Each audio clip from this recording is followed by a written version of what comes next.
Good evening, everyone. I call this meeting of the Urban Design Commission to order. I'm Sarah Lewis, the Director of Planning and Zoning. The time is now on Wednesday, July 22nd, 2020. Pursuant to Governor Baker's March 12th, 2020 order suspending certain provisions of the Open Meeting Law, GLC 30A, Section 18, and the Governor's March 15th, 2020 order imposing strict limitations on the number of people that may gather in one place, as well as Mayor Curtatone's declaration of emergency dated March 15th, 2020.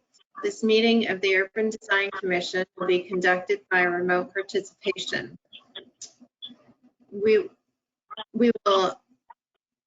A audio recording will be available on request as soon as possible after the meeting. The members of the Urban Design Commission present are myself, co-chair Sarah Lewis, sitting in for my fellow Luisa Oliveira this evening is Kirk. We also have commission members Frank Valdez, Deborah Fennick, and Andrew Alba with us. Joining us are also planners from P&Z, Charlotte Lace, to be able to answer your questions. So we don't have any meeting minutes to approve this evening. So the first item on our agenda is 71 through 72 Union Square. I would like to remind the commission we are obligated to designate a preferred schematic design scheme. Make sure these design guidelines are satisfied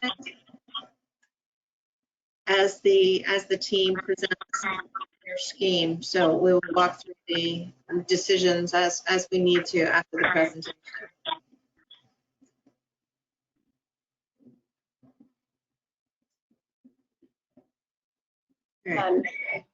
Madam Chair, we have Megan Kemp and Greg Santos from the application team available if you would like to hear them present and ask any questions. I'm going to unmute them.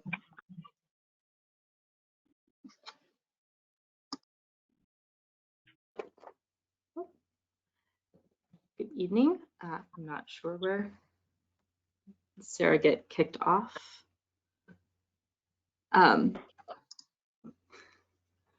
This is Charlotte speaking. Sarah is still online. I believe she just turned her camera off. Okay, I just wanted to make sure before I started going. So good evening. My name is Megan Kemp. I'm an attorney from Adam Dash & Associates. Our address 48 Grove Street, Somerville, right in Davis Square. With me this evening are William Chalfant from Khalsa Design, who's the architect on this project, as well as Binoj Pradhan, who is a representative from the applicant trust. Attorney Dash sends his apologies. He is currently with other members of the planning staff in a neighborhood meeting at the same time, and could not also be here.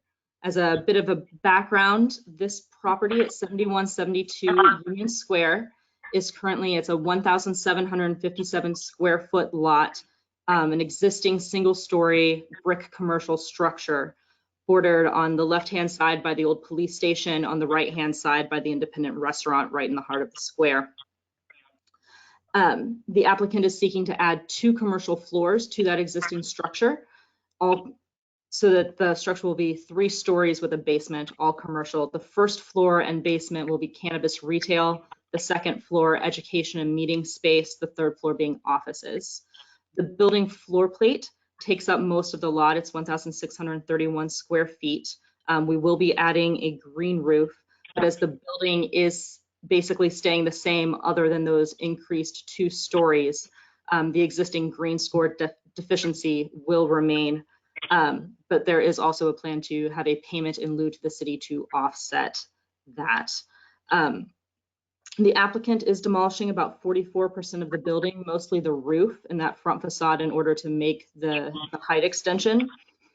And we have been in front of the Historic Preservation Committee, which voted not to impose any demo delay on the project. In order to comply with the ground story height and ground story fenestration requirements under the Somerville zoning ordinance, the applicant, we've tried to design the facade to complement the buildings in the neighborhood. The increased height and use of bricks and cast stone on the exterior facade help to match the abutting structures and blend in with the streetscape. It's also trying to blend the varying stories on our neighboring buildings. As a result, the project will enhance the Union Square Business District and better match its neighbors than the existing single-story structure at that location. At this time, I will turn everything over to William Chalfant, who's the architect and can walk you through the design plans. Charlotte, are you able to? So Will Chalfant has emailed me and said that he is having some trouble getting into the meeting. So I think we may want to give him a moment to rejoin. And then I will make him a presenter and be able to, he can share his screen and present on the project. There's some background noise. And also I was wondering if the presenters will be able to see the presenters. This is Charlotte speaking. I can make any of the application team able to share their screen or their video camera if you would prefer that. That is at the board's discretion. You guys all cool with that? I would like to see them take us through the plans and elevations themselves. Yeah. But if we can have both yeah, I like to presentation and the people would be great if we can pull that off. We can pull that off. I'm making them all presenters. Application team, all panelists, application team, if you want to share your screen share your video camera, feel free to. Sure.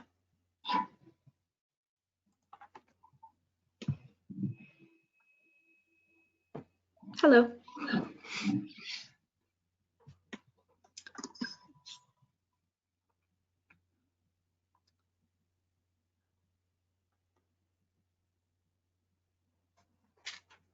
Good evening. Good evening.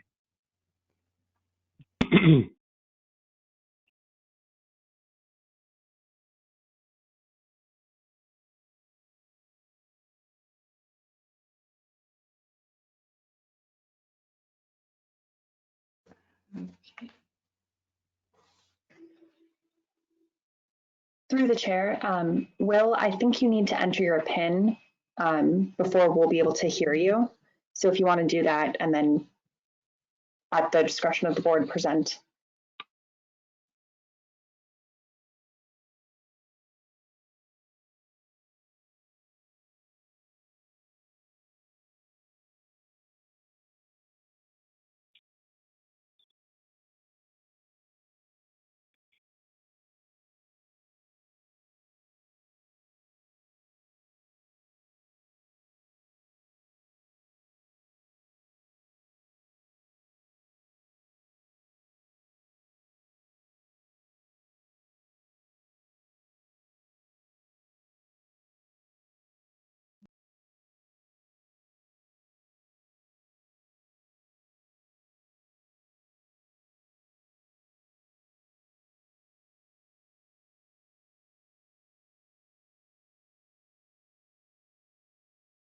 Can you hear me now?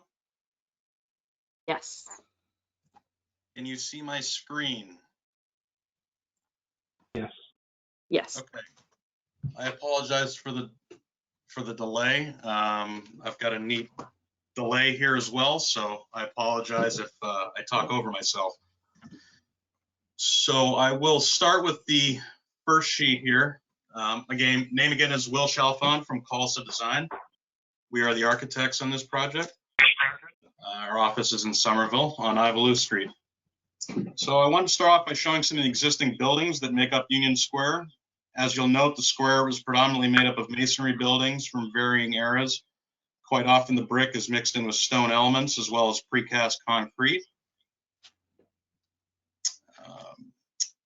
These slides are more relating to the zoning aspect of the project, so I'll skip through these. But I did want to point out that our original design maintained the existing floor to ceiling height of the existing building. And in doing that, we tried to match the adjacent floor heights of the abutting buildings. This would have required a variance from the city with regards to first floor height in the CC4 district, as well as ground story glazing. Here we have the proposed floor plans for the building. The intended use is that of a cannabis dispensary at ground level with education space and office space above.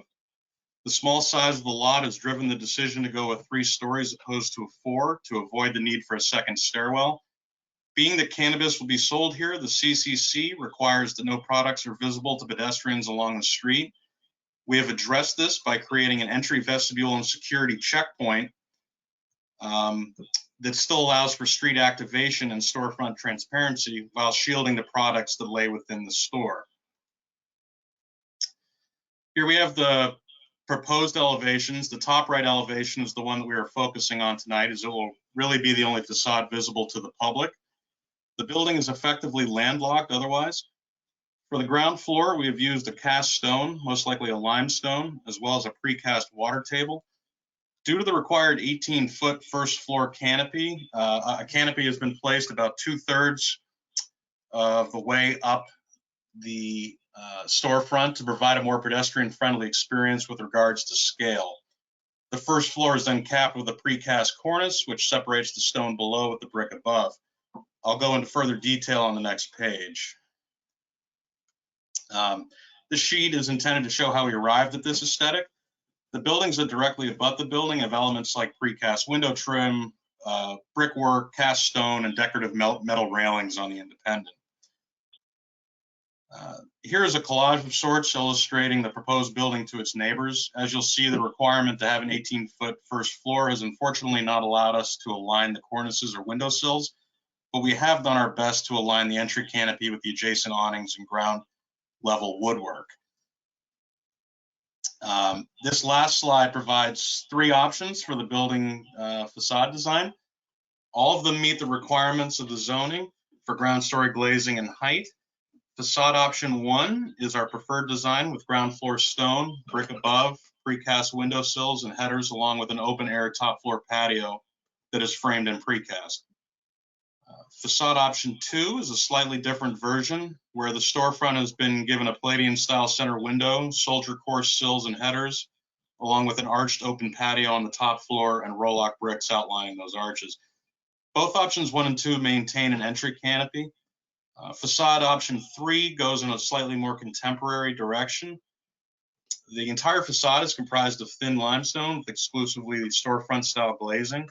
Where the previous 2 versions had a mix of storefront and double hung windows, this version is intended to show a cleaner look with the addition of glass railings and no entrance canopy. The top floor, while still a patio, is open to the sky and shields the elevator core in a different manner than options 1 and 2. This concludes my presentation. Happy to answer any questions. I know we have limited time, so I wanted to keep this moving. Thank you.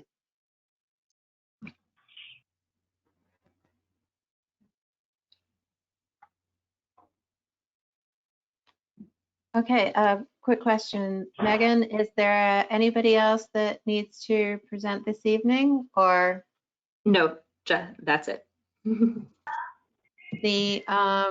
then I think first of all, I'd like to open it up to the board and see if there are any questions for the applicants.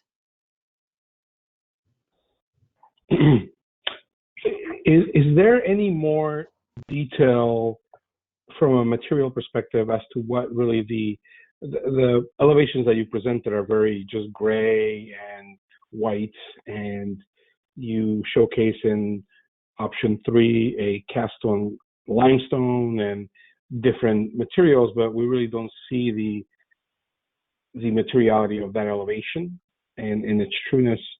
So I'm wondering, is there anything else that you have that would show the materiality of these three options in better format? Well, I don't have a colored version for you this evening. It was a little unclear. This is the first time going through this with this new format, so I wasn't positive what the process would be. But the intention would be for the limestone to be an Ariscraft product, most likely the thin clip system, and that would be a lighter shade of gray tan. Really trying to keep in with what the existing adjacent buildings have. Same with the brick, more of a traditional red, maybe a slight iron spot. I could certainly put together a more photorealistic rendering for this, but it was my understanding this was really more about the facade treatment opposed to materials.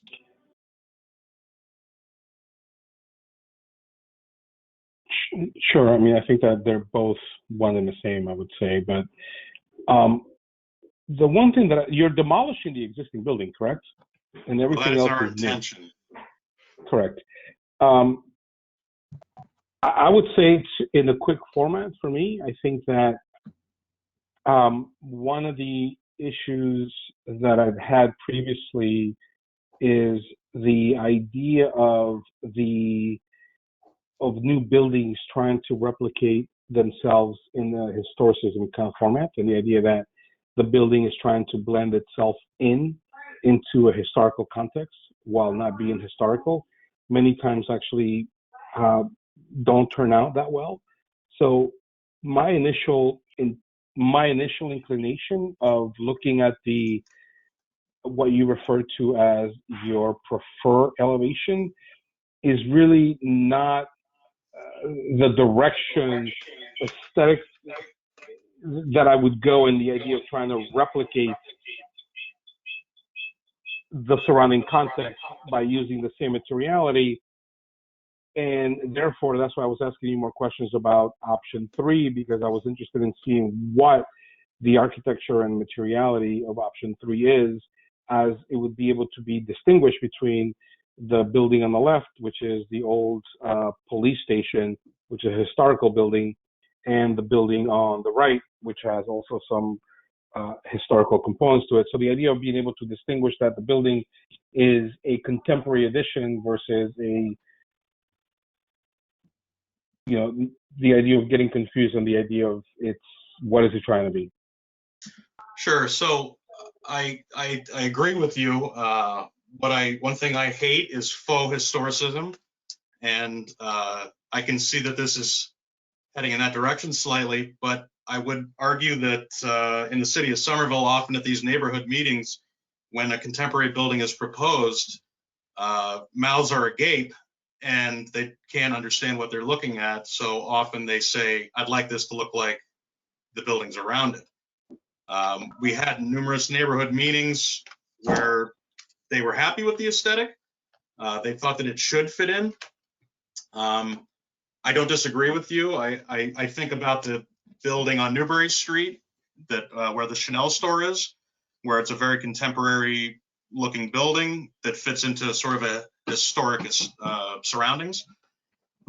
But that's why we're here, right? So that you guys can weigh in and give me your 2 cents.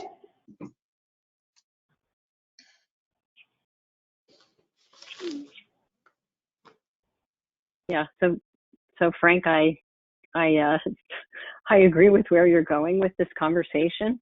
The thing about option number 3 that I don't think works that well in the context, and I keep flipping between. I've got the original thing that was sent to us.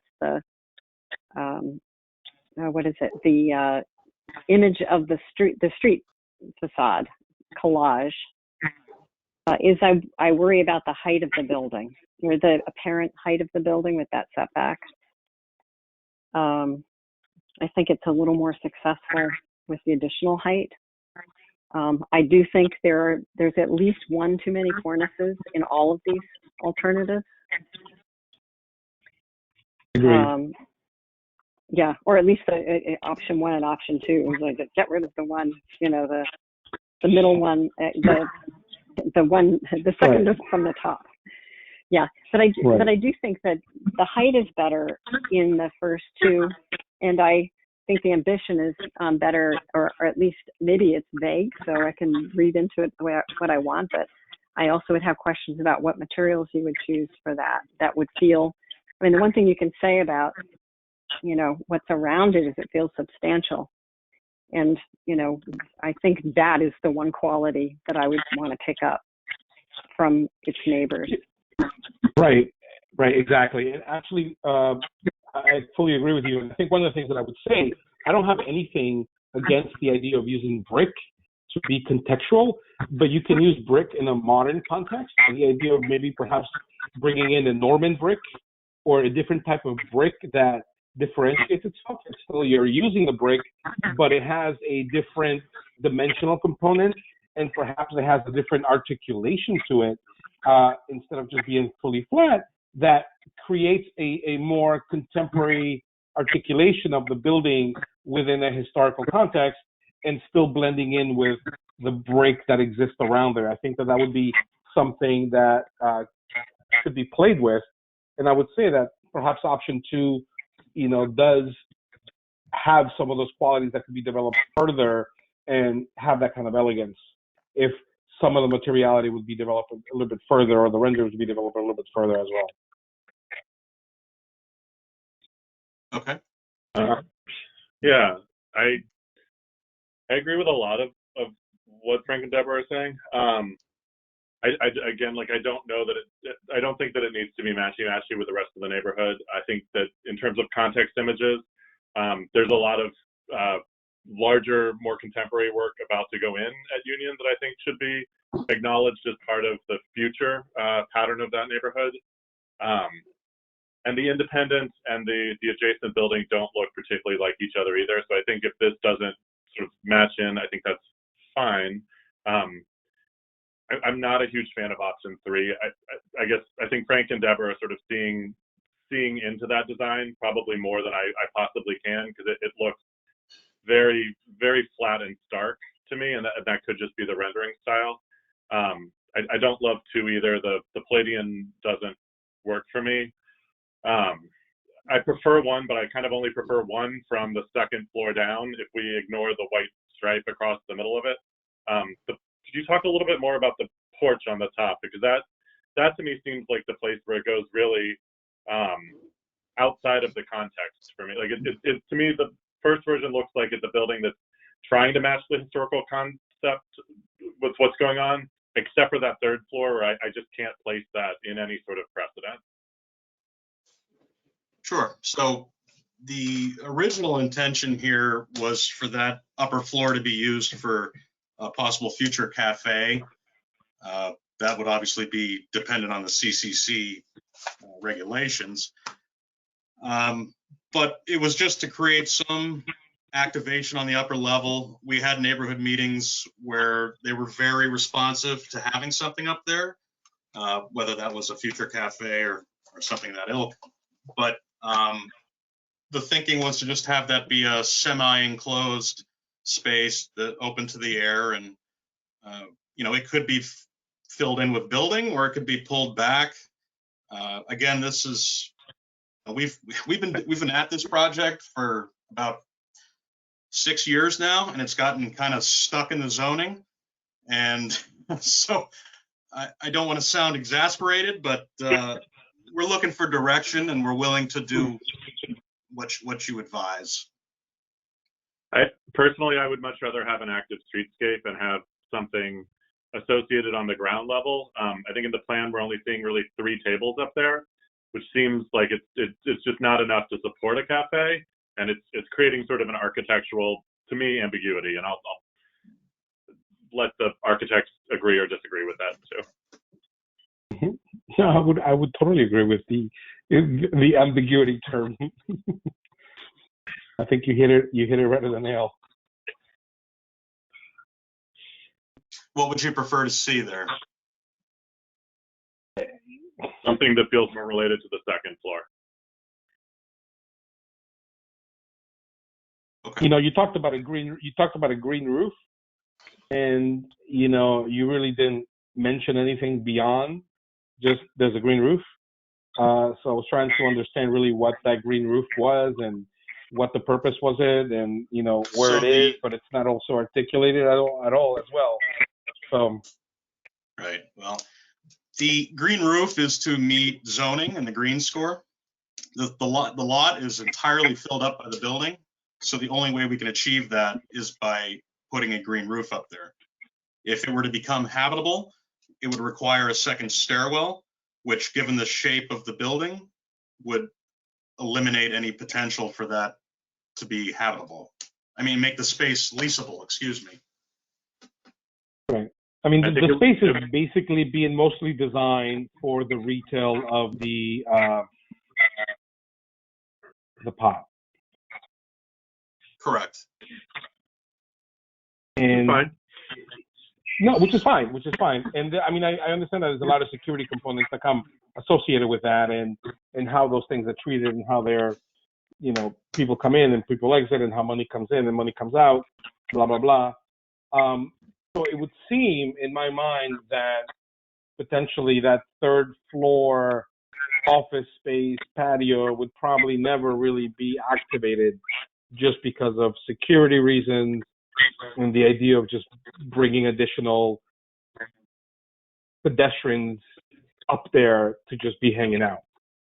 It would just never be activated because of that. The level of security required for this type of building. I think there's some truth to that. I mean, it's kind of a constantly moving target with the CCC.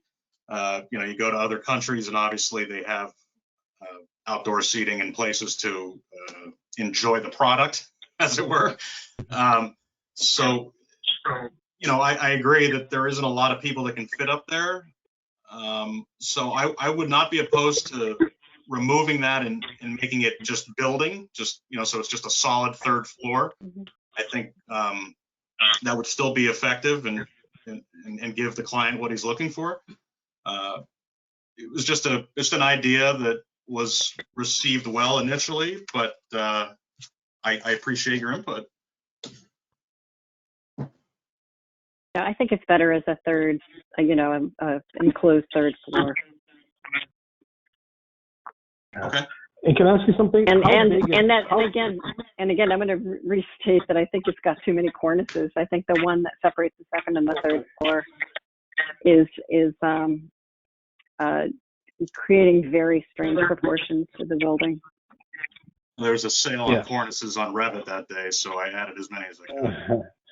Yeah, I would say that, you know, to the comments that my colleagues are making, I think that it needs to be, whether it's, you know, obviously option 3 was, I was just asking a lot of questions more about what the materiality is and what more it is, not that I had a preference to it. You know, obviously option 1 developed many more detail to it, but I would like for that elevation to be taken a little step further, and, you know, not use your regular brick that you always use. Try to explore some different things and articulation in the brick, whether insetting it and creating, shadow lines and elements that help the facade distinguish themselves. You know, within that, and really tell us a little bit more about materials as well. You know, aside from what we look at as brick and gray and just some vague materials. And I had one question. How big is your elevator? What is the size of that? It could probably be shrunk slightly, but I believe it's 710 by 88. I could probably lose 10 inches out of the narrow side. Is it a 3,500 or 4,000? What is the capacity of it? It's, I would imagine 3,500. It's mostly based on stretcher code requirements. You can still. The only reason that I'm just saying as an exploration is I've used elevators that are 2,500 and 3,000s that you can actually still have the stretcher in it. It's being very clunky for you and like really impacting some of the space development. So if you have the idea of shrinking it and letting you work a little bit more with the space, I think it would be helpful. I agree. That would free up a little space. It's kind of difficult to locate it anywhere other than where I have it, only because when people enter the space, if they're to go up to the upper floors, I don't want them having to walk 3/4 of the way through the back of the building. Yeah. Security reasons. No, I know. Yeah. I do think, though, well, this is the client's business, but you're creating this is very program specific, and so that security area, I don't know how useful it'll be if this changes function, if there's a different tenant. I don't know if that's a consideration, but the elevator somewhat restricts that, and I appreciate the issue of getting to the upper floor. That's just a question. Yeah, I mean, it is specific to this use, but I agree. Who knows? In 5 years, pot may be coming out of vending machines, and we don't need these stores. So, this could very well become a shoe store or a boutique and something like that, and that elevator would hinder the ability to use that space as well. If I sort of locked it to one side of the building and wrapped the stair around it, it's not necessarily solving that problem. It's just such a tight site. It's kind of difficult. But shrinking the elevator, I agree, would help.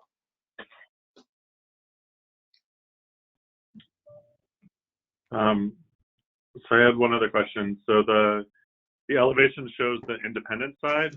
There's a little bit of a wrap on the brick, and then it's pretty much plain beyond that. I guess I'd like to just understand a little bit more in context if we're actually going to see that side, because when I go over to the next page and sort of look at your image of the independent, it looks like I'm seeing farther back on the adjacent building than what I would see finished on the proposed building.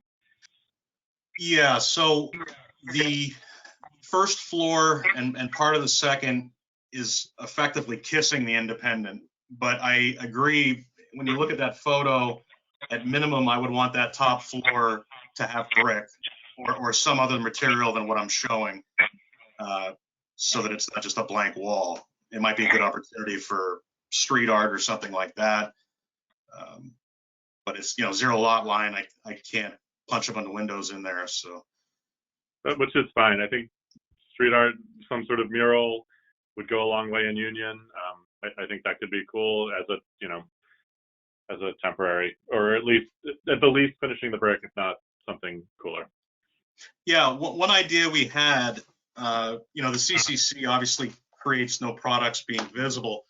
So we've been talking with, there's a group out of Central Square called Street Theory, and they've done some murals in and around Central.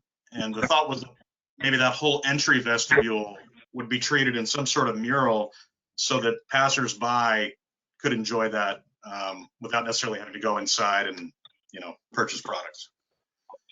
And one question that I would have would be, when looking at the facade of option 1, you have glass above the canopy at the first level. Mm-hmm. My curiosity would be, what is spandrel glass? What is clear glass? And what does that look like? So the zoning requires for all of that to be clear. Okay. The only portion that would be spandrel, I suppose, would be at the line of the canopy. But more than likely, that would actually not be spandrel at all. It would just be part of the building. But part of this, the zoning requirement is that this is transparent. Okay. So you're not seeing any equipment or ductwork or anything. It's clear, and you're seeing the finished space when seeing through it. Well, I think more than likely there would be a soffit, or, well, in this instance, we have the wall that's roughly 7 feet back. So that wall would hide any ductwork. Behind that, I know the client has mentioned to me that he doesn't want an 18-foot ceiling inside the space. He's probably going to drop it. But I don't think. So what am I seeing when I look at the windows above the canopy? Those clear spaces above the canopy under the cornice. What will I see through it? You'd be looking at the either mural or art installation that's in there, and more than likely some hanging lights.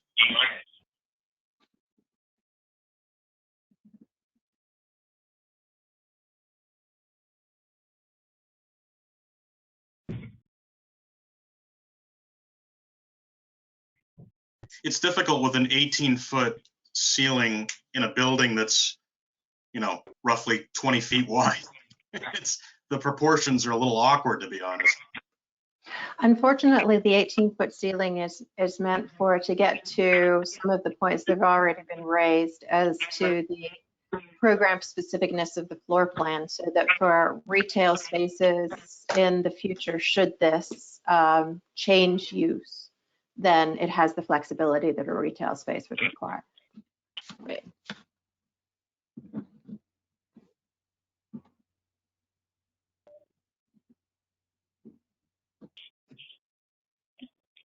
Right. So I guess just to summarize some of your points, you'd like to see more detail, the more specified colors and materials, enclosing the top floor. You know, again, I'm not stuck on trying to fit in so much with the police station and the Independent, but I just know how the neighborhood has reacted in the past to some of the more contemporary buildings. That being said, I'd hate to have the neighborhood drive design, but that's happened often. Right. I mean, I think that I it seems to be. Go ahead, Frank. Yeah, I Sarah. apologize. No, I was going to say, I mean, it seems to be that, you know, option one is trying to head in that direction.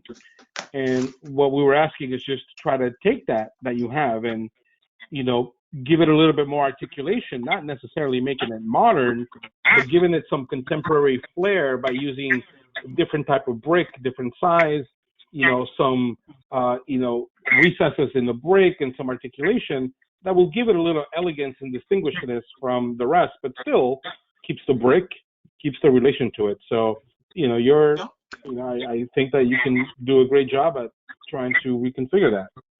No, I know what you're saying. I live in Beacon Hill, right next to the Whitney Hotel, which does that quite successfully.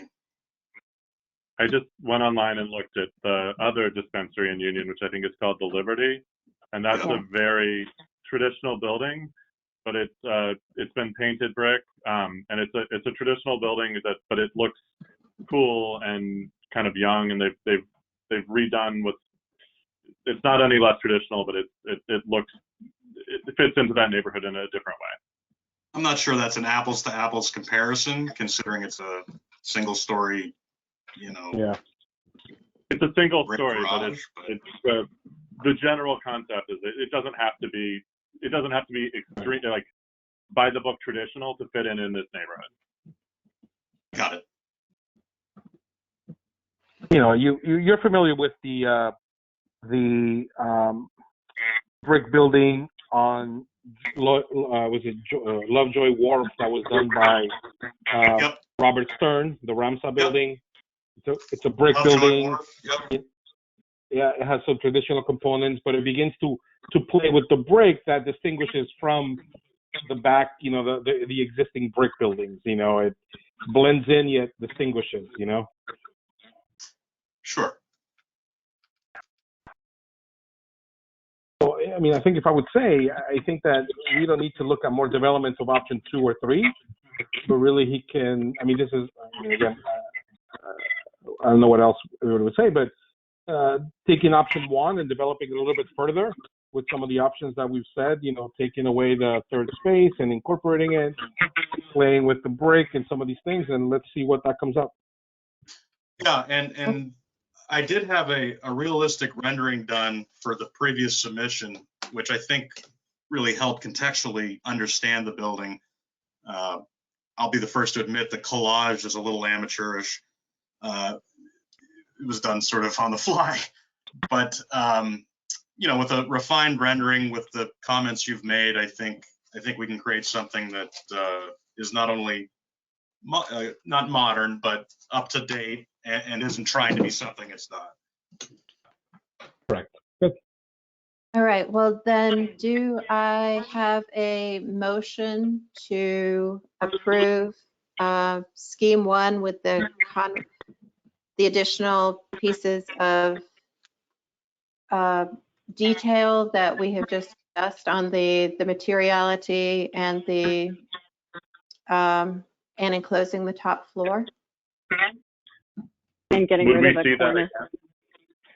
Cornice will go. Okay.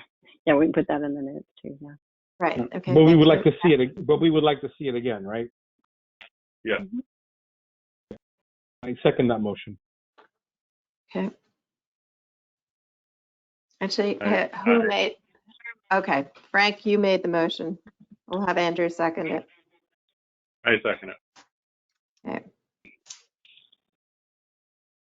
And I Do we concur. know when the next meeting would be? At this point, I do not. We try to meet every 2 weeks, but I don't know if, because our liaison is not with us this evening, I'm not sure that that has been coordinated yet. Okay, that's fine. Sarah, you would be the contact though, just to determine that? Yes, Yes. myself and Dan Bartman. Okay. All right, so we also need to go through the architectural design guidelines, just to make sure that we have all the votes that we need to take.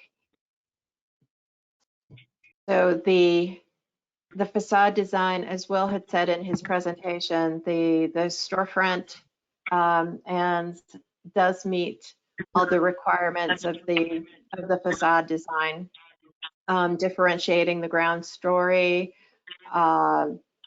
understanding what the bay system is, framing the storefronts. So those requirements are met.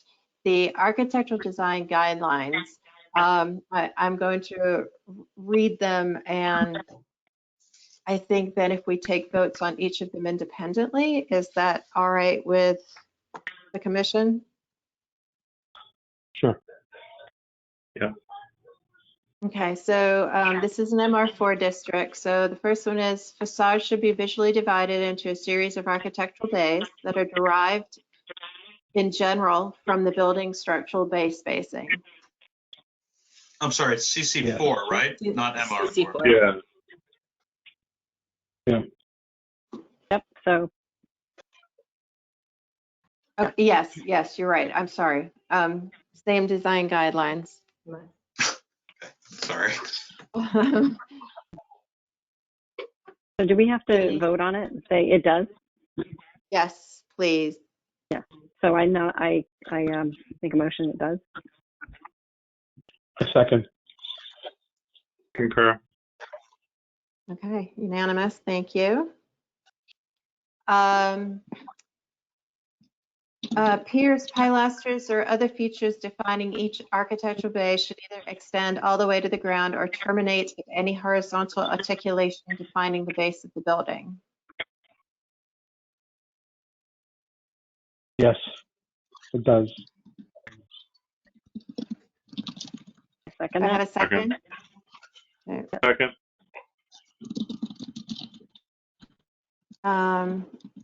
All in. I'm not going to do a.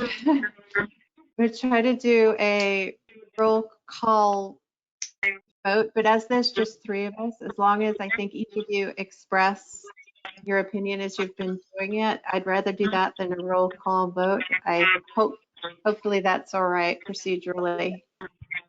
Yes. Concur.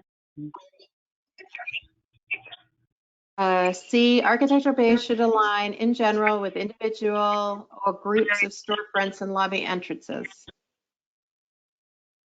Say yes. All right, all in Second. favor? Okay. Yay. Piers, pilasters, or other features defining each architectural bay should always project forward and be uninterrupted by any horizontal articulation, excluding any horizontal articulation used to differentiate the base of the building.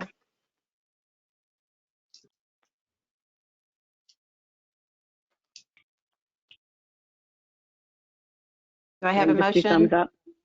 Okay. Mhm. Motion. Second? Mhm. Second. Concur. Okay, thank you. Buildings that terminated vistas should be articulated with design features that function as focal points. Don't think this is a terminated vista. No, it is not. Uh, It's not applicable. okay. Second.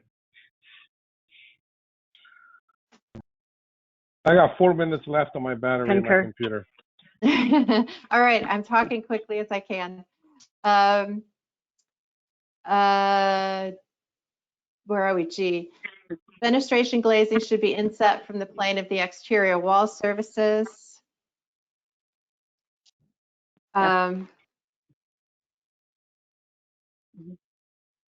Ribbon windows should be avoided, not applicable. Uh-oh, Frank's frozen.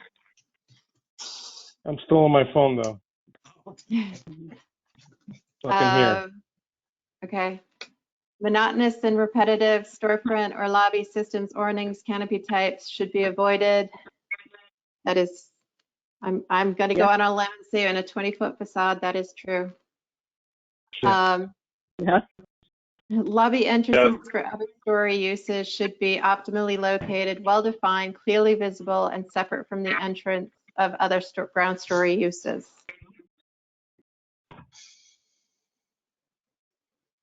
Sure. Here it is. Concur. Lobbies should be limited both in width and total area to preserve floor space and frontage for other ground story uses. Yes. Yes. Selection of materials, fenestration, and ornamentation should result in a consistent, harmonious composition that appears as a unified whole rather than a collection of unrelated parts. I think that will probably be answered with the more detail. Yes, I think. Yeah, that is not yet. That's not answered. Yeah. Right. The type and color of material should be kept to a minimum, preferably fewer than 3. I mean, to be determined. We haven't seen all of the palettes. Right, okay. 2 or more wall materials should be combined, only one above the other except for bay windows. Wall materials appearing heavier in weight should be used below wall materials appearing lighter in weight. I think that's applicable. Horizontal or vertical board siding or shingles, regardless of material, should be avoided. That's not applicable here. Including cornices. Architectural details and finished materials for the base of a building should be constructed of architectural concrete, precast, cementitious panels, natural or cast stone, heavy gauge, metal panels, glazed or unglazed architectural terracotta or brick. Again, to be determined. We don't have a full palette on that. So. Okay. All right. And the last one, EIFS should be avoided. So I think that's not applicable. I don't believe there's any. There's no EIFS on this, right? No. Well, these haven't been defined, so I think that goes. None of the materials have really been defined. So. Okay.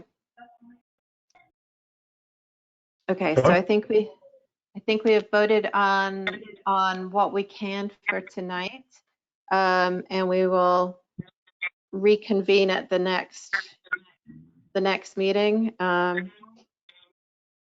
Hopefully within 2 weeks.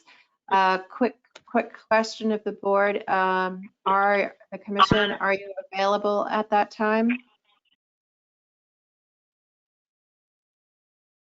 Aren't we off schedule with the day? Weren't we typically on a Tuesday? Yes, Mhm. we are. I would like to verify the date with the commission and then let the applicant know as soon as we possibly can. Is that acceptable? Yes, Yep. that's, Yep. Mhm. And Sarah, I assume I would need to get the revised material to everyone a week ahead of the next meeting. whenever the date is.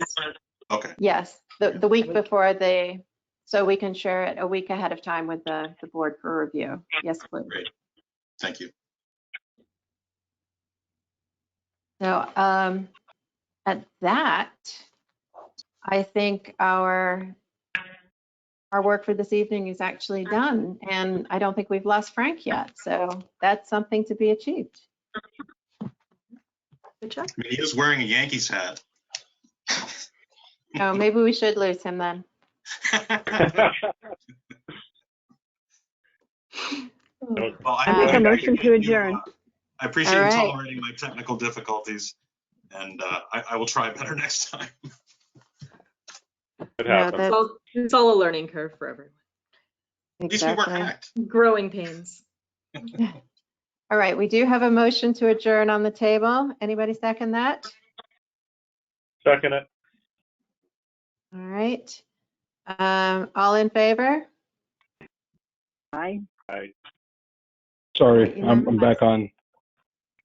Oh, there we are. Okay, so at 7:56 p.m., this meeting is now adjourned. Thank you all. Thank you. Excellent. Okay. Thank you. Have a good night. Ciao. Bye.